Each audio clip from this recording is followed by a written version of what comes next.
Welcome to this week's edition of Focus on Connecticut. I'm Tom Applebee. Our guest is the Senate Minority Leader, John McKinney, a Republican representing the 28th District, which includes Fairfield, Weston, Easton, and Newtown, and a frequent guest here. Good to have you back. Yeah, it is good to be back. It's been a while. It has. And a lot has happened since then, namely a new administration and a brand new budget proposal. Everyone's talking about it. It is. And, so far I think the Malloy administration got off on the right foot. The governor's going around to town hall meetings, which is, I think, a welcome idea. I applaud him for that.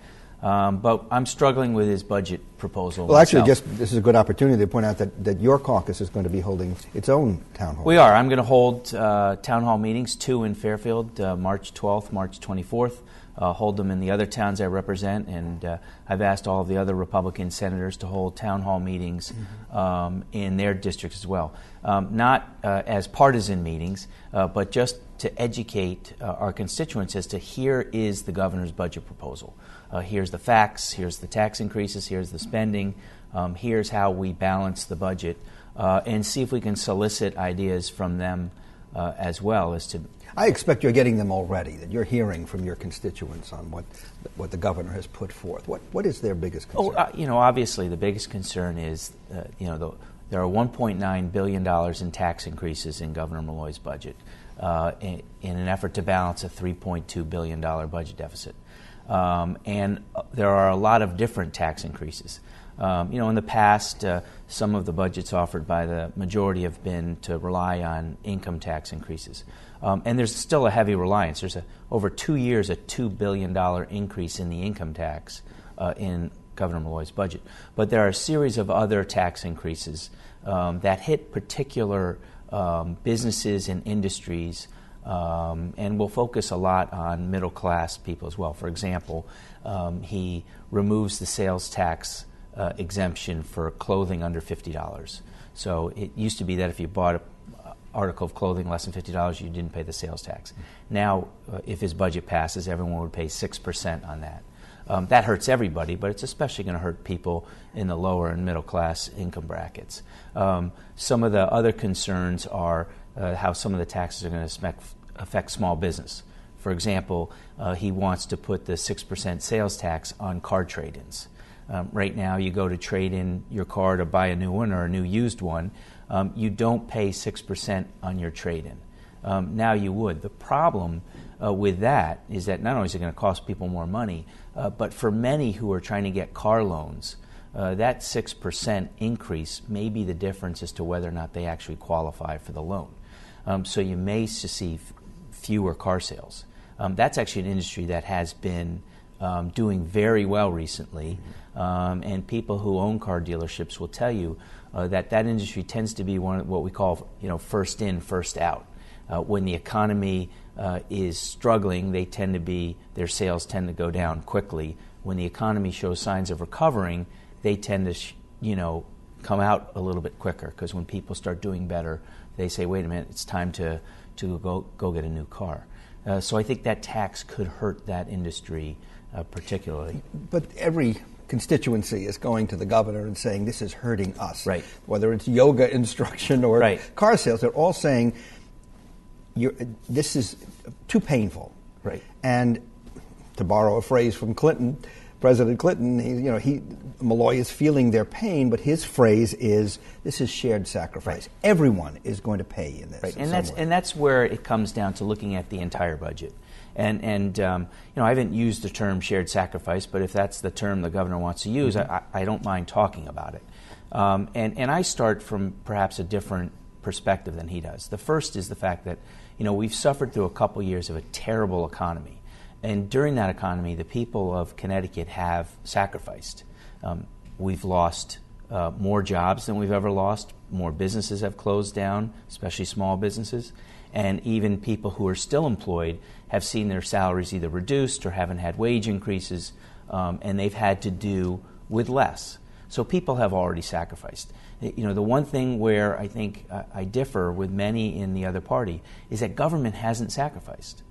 One of the reasons why we have a tremendous budget deficit right now is that the last budget that was passed, that Republicans did not support, relied on $2 billion of what we call one-time revenue. Federal stimulus money, the rainy day fund, borrowing, things that we knew weren't going to be there in 2011. So we built a fake budget 2 years ago, and now we're dealing with the consequences. And that's certainly not Governor Malloy's fault, but he is the governor who has to deal with it.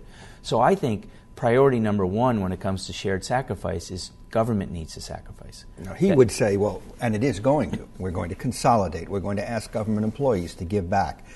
Well, and with respect to government employees, I support him 100%. And again, I want to make sure I'm clear. There are things about Governor Malloy's budget which I applaud him for, and there's some things I don't like. What I do like is that he fully recognizes that the pay, wage, pension, and benefits for state employees is unaffordable and unsustainable. And we as a state, just as we're seeing all across the country, whether it's in New York or New Jersey or the things that are happening in Wisconsin, understand that we have to correct that model in order for our state to be sustainable and have a good economy over the long term. We need to take a break. When we come back, let's talk more about what that means, correcting that model. Back in just a sec. Stay with us.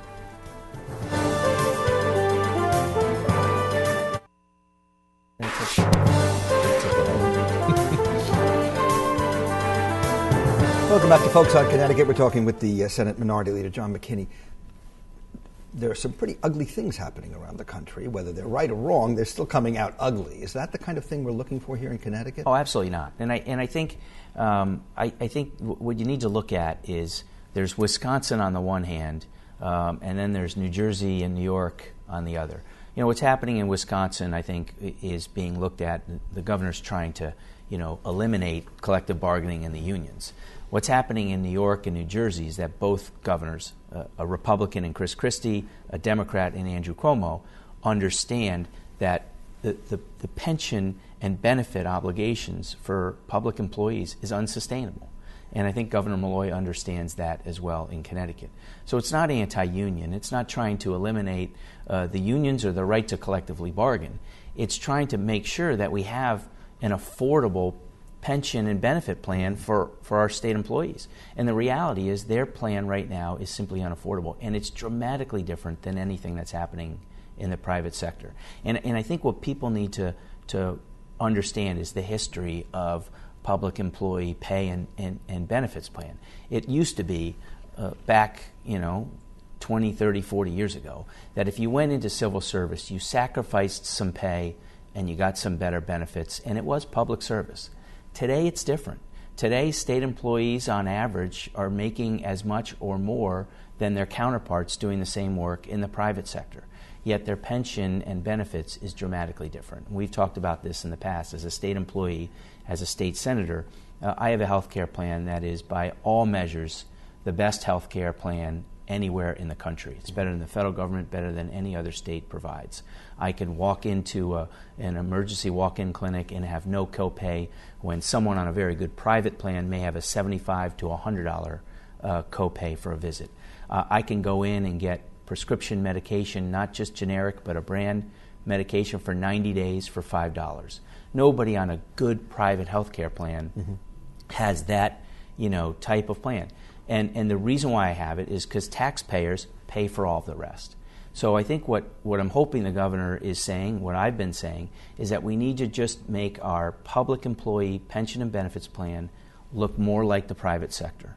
We're not talking about taking away. We're not talking about hurting. In fact, one of the examples Governor Malloy gave in terms of saving money is giving our state employees the same health care plan that the federal government gives federal government employees.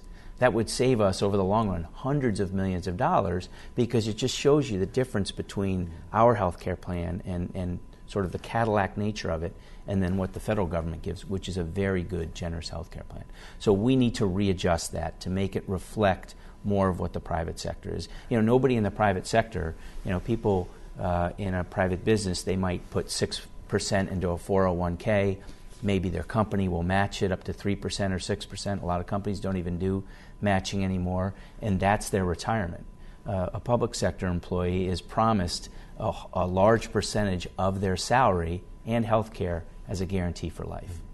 So that you have to put away hundreds of millions of dollars for one public sector employee's retirement, whereas In the private sector, that person might retire with, $150,000, $250,000.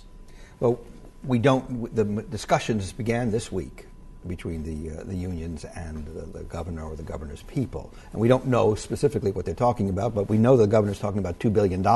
So much of what you're talking about has to be part of that. It has to. It has to be increased contributions by state employees into their health care, into their retirement. We have to talk about a wage freeze for a couple of years. All of those things have to be part of the plan if you're going to achieve $2 billion in savings. And candidly, achieving that $2 billion is absolutely critical to Governor Malloy's budget. Well, there are those who say that it ain't enough. Well, look, there's the next 2 years and there's the next 20 to 30 years how we solve the long-term pension obligations of the state. Mm-hmm. In terms of a 2-year budget, getting $1 billion a year from state employees is more than enough. That's a big number, and I think the governor is very bold in giving that number. I do think it's achievable. It's going to be very difficult, obviously, in negotiations with them.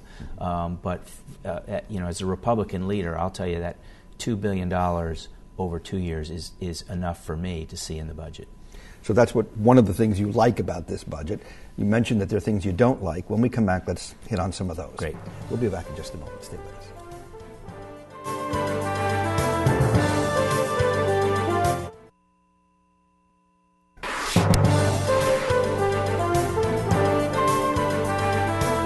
Welcome back to Focus on Connecticut. I'm Tom Applebee. Our guest is Senate Minority Leader John McKinney, a Republican from the 28th District, Fairfield, Weston, Easton, and Newtown. So we talked about some of the challenges that this budget poses and some of the things that looked pretty good to you. What don't you like? Well, what I don't like is his over-reliance on tax increases, obviously. If you take the $1 billion off the table from the union concessions, your $3.2 billion deficit goes down to $2.2 billion. He's balanced that $2.2 billion with 1.9 billion in tax increases. He says 1.5. We can talk about why it's different. And in his budget, $700 million in spending cuts. It's really closer to $400 million in spending cuts. So the 1.9 billion in tax increases and the $400 million in spending cuts, to me, is the wrong direction. I think so you want to see more cuts. I think we can absolutely taxes. achieve more in spending cuts, and I've said for the last 3 years that's our first obligation. I am not taking anything off the table, whether it's union concessions, spending cuts, or tax increases. Put everything on the table, and I'm hopeful that as the Republican leader, I can work with this governor to try to find a budget that nobody's going to like, but everybody can support. But the bottom line is there are still more spending cuts that we can achieve. And it just, it takes a lot of political will to do it. But, when we had very good times in the state and large budget surpluses, we expanded a lot of programs and expanded them so that in many ways we are first or second in the nation in terms of the benefits we give. Some areas we give a benefit that nobody else in the country gives. I think we can honestly say to people, we tried to give you more in good times. Now we're suffering in bad times. We need to cut back some of those programs. Still take care of people, not cutting out a safety net, but not giving people as much as we could give in very good times. Well, they're talking about consolidation, for instance, some 81 programs down to 50-something programs. You think more could be done there? I do, and again, or commissions and for a government and a sort of a belief that you can't do these things, I give Governor Malloy credit for coming in and saying, yes, you can. And as Republicans, we've been talking about that, but obviously, as the minority party, we haven't had a lot of success in making those happen. So he goes from 81 agency line items down to 57, which is good. But he only saves $10 million, and there are only 150 state positions that are eliminated in those consolidations. Quite frankly, I think we need to do more. And I think you need to look at consolidations that save you more than just 150 net positions in government, because our government still is too big. And so we're going to make those proposals, and hopefully we could convince him to do a little bit more in that respect. Education. He has said, I am not going to cut the funding to communities. And so it has to happen elsewhere. And one of the controversial areas he's talking about is teacher tenure. Well, he did say that he wants to put I think he said a commission or a task force, doesn't matter what it's called, together to make recommendations on long-term changing of teacher tenure. And so I don't know where he wants to go or what that's going to look like. But I think, I don't know if teacher tenure should be the primary focus of education. It may be part of a solution. I still think we need to look at resolving the achievement gap we have in our state. And, you've talked about this with so many people over the years. But the fact of the matter is that if you're poor and a minority, you test lower in general on test scores than kids who come from more affluent families in the suburbs. But then you go to some of the successful charter schools, whether it's Amistad or others, some of the Achievement First schools, and it doesn't matter who you are.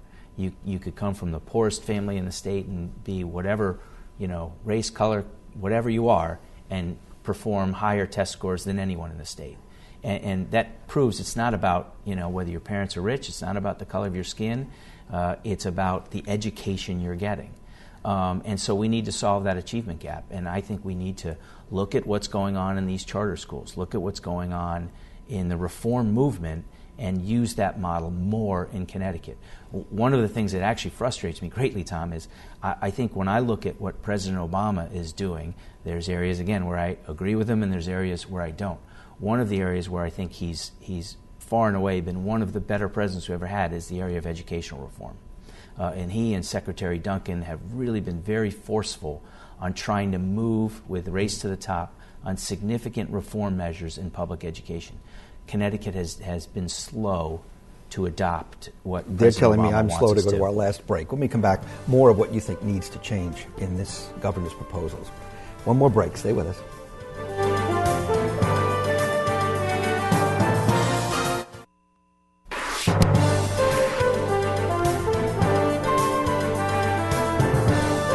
Just a few minutes left with Senate Minority Leader John McKinney. What's on the table for you? You're sitting down with the governor. He met with Democratic leaders this week. Now he invites the Republicans to the table.